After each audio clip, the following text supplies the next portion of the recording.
Premier League football is back. The opening weekend is over. 10 games down, 31 goals, 3 red cards, 1 board draw, and United are top of the league, at least temporarily anyway. It's been a very, very good and enjoyable opening weekend to the Premier League, and this is the weekend review where we'll be covering everything that happened. Friday, the opening day of the Premier League 2017-18 campaign, kicked off at the Emirates between Arsenal and Leicester, and it was a 7-goal thriller. Yes, did we learn anything new from this game? No.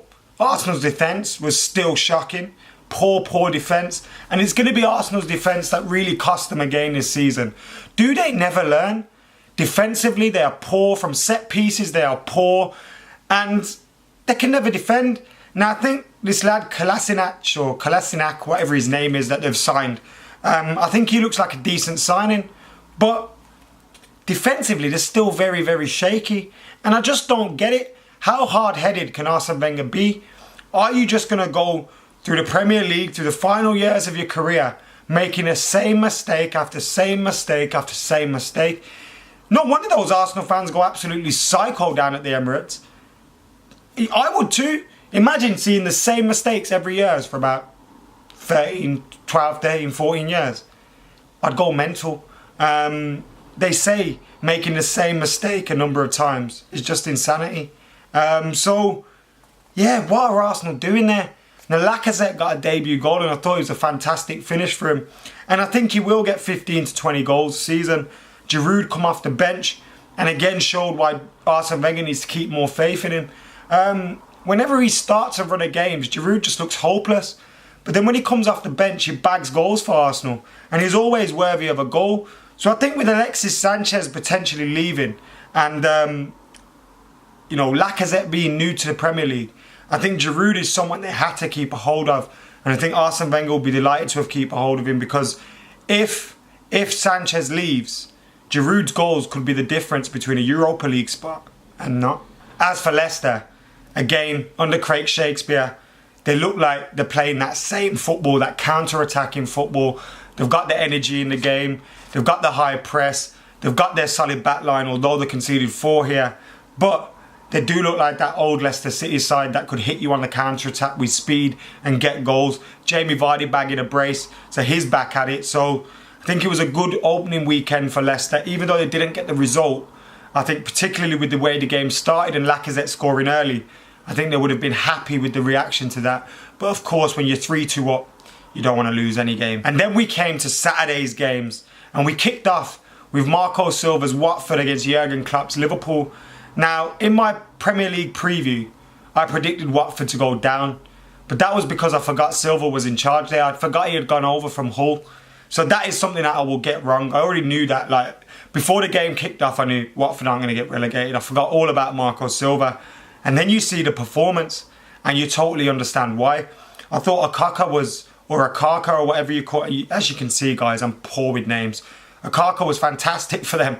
And he's a big lad, but he had great control of the ball. He was throwing defenders off him. He really looked good. And he played a part in all of their goals as well. As for Liverpool, I thought Mane's goal was absolutely fantastic. That goal, that finish was great. It was Henry-esque. But the defensive stability, again, is all over the place. From set pieces and just defending in general. They're like Arsenal. You can count on Arsenal and Liverpool to concede goals. Arsenal conceded 3 against Leicester. Liverpool conceded 3 against Watford. And I think, ultimately, when you look at those two sides, that's where they are going to fall out of a title race, by not having a defence. Now, Liverpool are targeting Virgil van Dijk, but Jamie Carragher on the weekend pointed out that regardless of who you sign, it's not going to improve because of the way you are defending, the tactics in defence. And I totally agree with him, for once. Yeah, I agree with Jamie Carragher.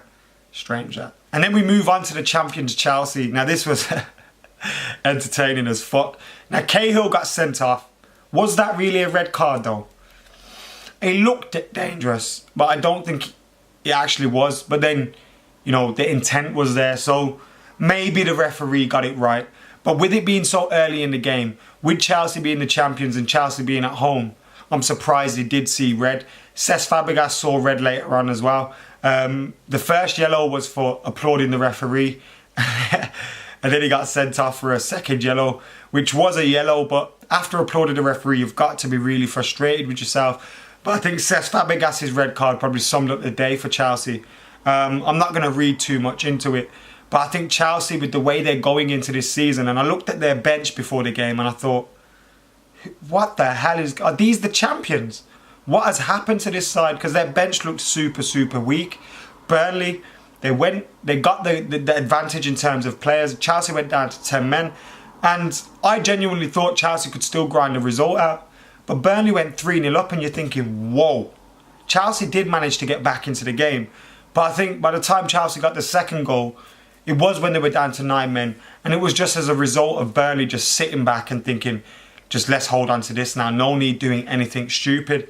David Luiz got a goal for them. And it was a flick on from Morata, who had got Chelsea's first goal. Now, people were criticising Morata left, right and centre when he missed his penalty in the Charity Shield.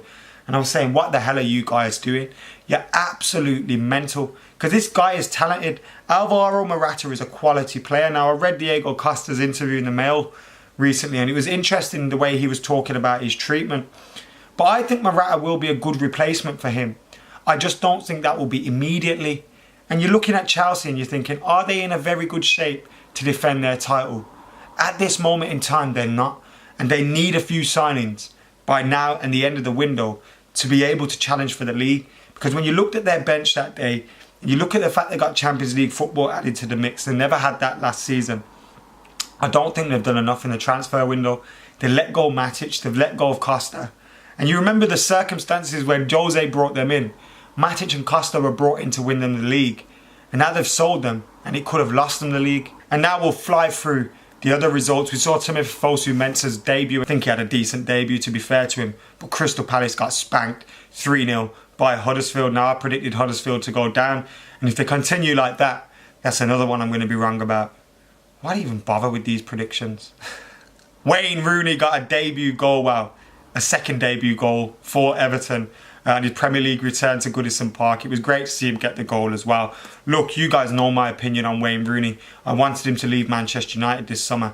But that was because I felt it was best for everyone concerned. Him and the club. And you just look at him celebrating that goal, playing. It looks like he's got a new lease of life. And that's exactly what Wayne Rooney needed. The pressures and the levels that he had to meet at Old Trafford week in, week out. I don't think he was up to that anymore, particularly not starting anyway. And he didn't want to sit on the bench. So to see him go to somewhere where he is loved, where he loves, and see him scoring and see him being happy, that's what you want for a player that achieved an awful lot for Manchester United. It's great to see Wayne Rooney getting his first goal for Everton on his return. And they got 3 points with a 1-0 victory against Stoke, which is a good result, to be fair. Southampton and Swansea were involved in a stalemate, the only 0-0 of the weekend. West Bromwich Albion beat Bournemouth 1-0 in a tight and drab, boring game at Hawthorns, which you'd expect from Tony Pulis, but he dug the result out anyway, and that's what you'd expect from Tony Pulis at home for West Bromwich Albion, so fair play to them. And Brighton were beaten by Manchester City on their start to Premier League life, and it was a good performance by Brighton up until about the 60-odd minute where City seemed to really take over. And David Silva sporting a new haircut. What the hell's going on there, by the way? He looks so strange. I thought he had lost his powers, but then he stepped up and he slotted in a nice assist. So I thought, okay, maybe not. Maybe it just looks that way. But David Silva looking super weird without that hair. And Manchester City getting a hard-fought, well-earned 2-0 victory. And with Manchester United winning 4-0 on the weekend, Spurs winning 2-0. I think Tottenham's lack of action in the transfer window isn't helping them. You heard they made a move for Anthony Martial, and after what Anthony Martial did at Old Trafford on the weekend, he shouldn't be left on the bench for much longer. Yeah, Tottenham's lack of action in the transfer market, I still think they'll finish in the top 4, but I can't really see them challenging. And when you look at the opening weekends, look, it's easy to get carried away. You don't want to get carried away. But when you look at the opening weekends and you look at Arsenal, they still have their defensive problems. They still have that fragility. You look at Liverpool, they are defensively frail. They've got Champions League football. They're losing Coutinho. Can they cope with you know, Champions League and Premier League football, as well as having their squad and their defence? Probably not.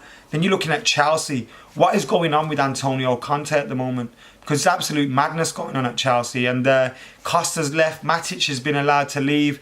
You see Costa in Brazil doing absolutely fuck all when he could be helping Chelsea win games like this. And you just think, what the hell is going on there? And you feel, if Chelsea aren't going to be at it, Arsenal are still the same. Liverpool are exactly the same. It's going to come down to United City. And if United play their cards right, could win the league this season. And that's not me reacting to the 4-0 win at home against West Ham. I'd be saying the same if it was 1-0 or 2-0. If United play their cards right, and we've got a squad here to be able to do that, I think we could definitely challenge for the league. And I think we could go very close to winning it. So this opening weekend of the Premier League campaign has been excellent for me. Obviously Spurs got a 2-0 victory at Newcastle as well, with John Joe Shelvey pointlessly getting sent off for a stamp on Dele Alli. And when's Dele Alli going to give up this hard man act? You're not a hard man. But he was getting clattered all game, yeah. And he popped up with a goal. And that's what the top players do. And fair play to Dele Alli because he did it. Harry Kane's still looking for an August goal. He didn't get a goal. But Spurs got a victory. And I think Spurs, City and United were probably the strongest looking sides of the weekend. Obviously Brighton, they played well, but they didn't get a result. And why was Knockout on the bench, by the way? I didn't get that one. But they didn't get a result. Man City beat them, although there were positives for Brighton. And then you're looking at, you know, Huddersfield. They got a huge victory over Crystal Palace. What was going on there? Great win for David Wagner's side. Will they come back to prove me wrong? Obviously United's big win. Liverpool conceding left, right and centre and conceding a late equaliser. And Arsenal getting a victory from behind. Can Arsenal actually challenge this year? Are you guys of the other opinion to me? I'm saying rule them out. They're not challenging. But do you guys think they've shown a bit of steel, a bit of determination and got a result in a game that maybe they wouldn't have got a result in? Let us know your thoughts on all the Premier League action that we've seen this weekend. Get your comments in below. And now we're moving on to the fancy Premier League football stuff. I'm going to update you on my team. So, this week, for game week 1, I got 74 points. Yes, 74 points. Not bad, eh? I had 6 goals and 1 assist in my side. Lukaku grabbing 2. Pogba, Ali, Mane grabbing goals. David Luiz grabbing a goal. 2. Lloris with a clean sheet. David Silva with 8 points and an assist as well. So, I had a very, very good week. I am still only 343rd in my league. And at the top of the league, we've got Ospina Colada on 108 points. So there was me thinking I had a great week this week. And he's got 34 more points than me. So guys, if you've not joined yet, the code's on the screen. Make sure you're getting involved. And there will be prizes handed out at the end of the season. I hope you've enjoyed the first weekend review of the campaign as well. I'll have my Premier League preview ahead of the weekend's football on Friday too. So make sure you keep it locked for that. Make sure you're getting your subscribe on as well if you're not subscribed to Adam McKola TV. Like the video, and if you haven't seen it yet, the first in my new series with Cheeky Sport Dave has been uploaded. It's a cheeky chat and you can check that out right now. Anyway, thank you for joining us here on Adam McKola TV. You guys have all been absolute legends. I've been Adam McKola. I'm out of here.